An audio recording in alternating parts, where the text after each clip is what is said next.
everyone, and welcome to this episode of the Super Bowl recap. In this segment, we will be discussing the halftime show and our picks for the best commercial that was aired during Super Bowl 54. I'm your host, Brian Mansell, sportscaster here at Terry TV, and I'm joined by Keanu. Hey everybody, this is my first time I'm doing Terry TV, so I'm really excited to talk about the Super Bowl commercials and mostly the halftime show with Shakira and Jennifer Lopez. So yeah, I'm really enjoying to be here today. Always a pleasure, Keanu.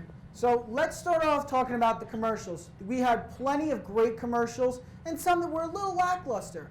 But for us, two commercials stood out for us. They had great marketing done, and you can guarantee their sales are going to be flying through the roof after this.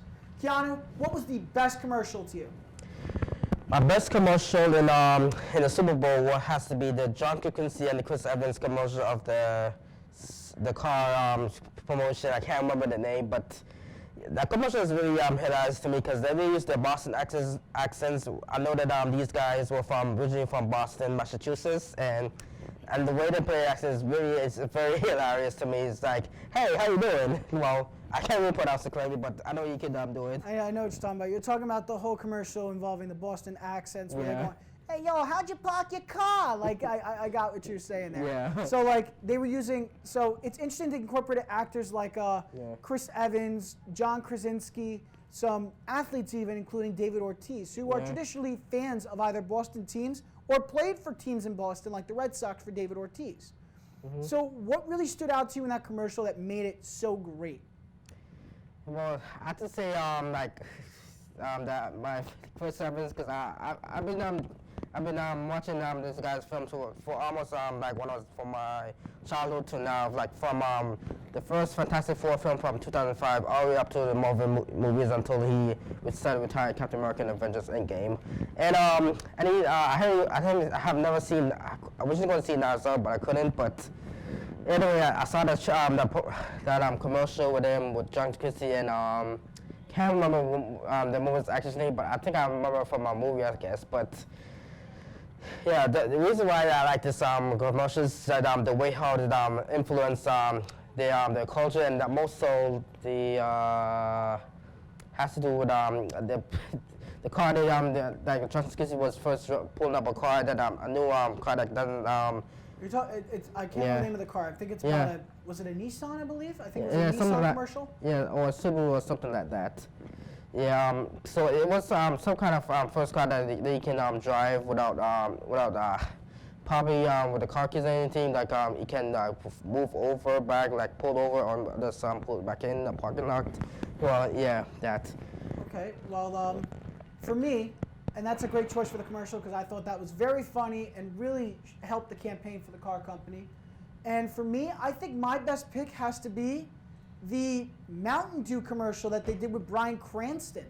They did like a recreation of The Shining and took out Jack Nicholson's iconic character and replaced it with Bryan Cranston obsessing over the new Mountain Dew Zero Sugar soda that they are now selling. Oh, and the way that he just was able to absorb himself into this role and just, give a great performance, a parody of sorts. And I believe at the end, you had the twins, the iconic twins from the Shining movies, and they were able to CGI his face onto it, and it was hysterical. Oh.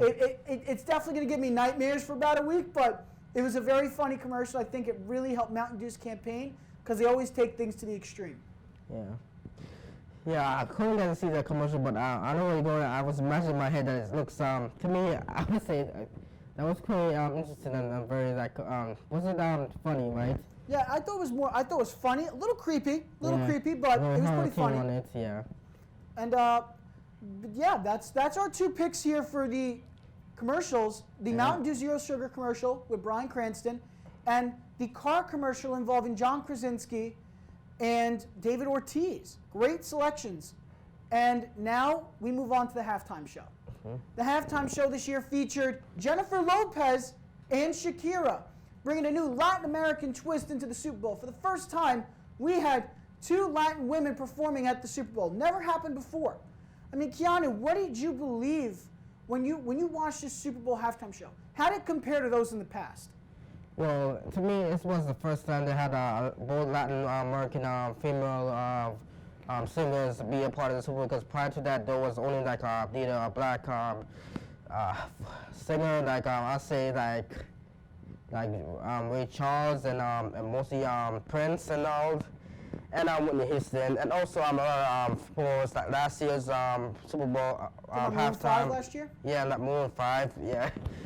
And to me, for this year, I really like Shakira. I listened to her songs when I was little, like the one with, I can't remember the name, but it was from the mid-2000s. And I did listen to her first Spanish song when she made, she was, like, 18 years old, I guess. Like, Estoy aquí. I know that it means, in Spanish, it means I'm here. And I know that throughout the Super Bowl's halftime, she I can't even say, but I would say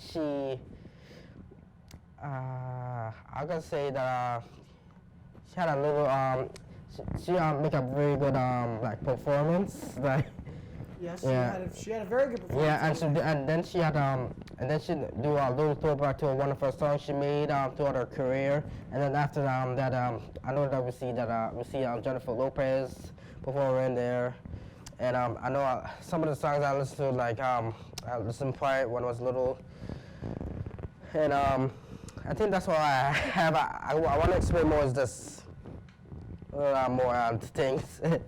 You can. Okay, well, with the Super Bowl halftime show, I believed that there was more to it than what we really believed. I see a lot of fans were praying for things that we really shouldn't have been praying for at all, but very, like, I should say, in terms unholy.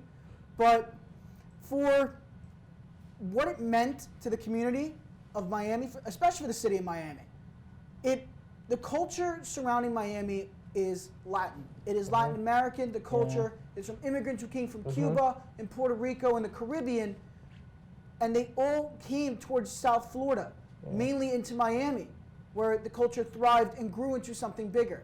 And I feel like selecting J-Lo and Shakira truly identified what it meant for the Latin community and for the music itself. I can guarantee you're going to see streaming go up for them, and it was a great selection. Yeah.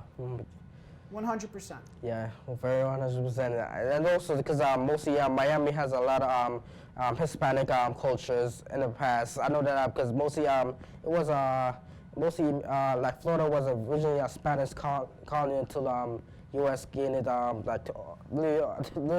understand what you're talking about with the settlement. Yeah, the settlement for Florida thing, settled by Ponce de Leon and I know back in that, the 1500s, Spanish settlement. Yep. Yeah. Which it's back to then too as well. Yeah. But the fact of the matter is, they perfectly represented, I believe, the Latin American community in Miami. Yeah. And that's all that matters. Yeah, that's what always matters, yeah. Well, thank you, Keanu, for joining me. It was Thank great you. to see you. Okay. And this has been the Super Bowl halftime and commercial recap. I'm Brian Mansell, and we'll see you next time.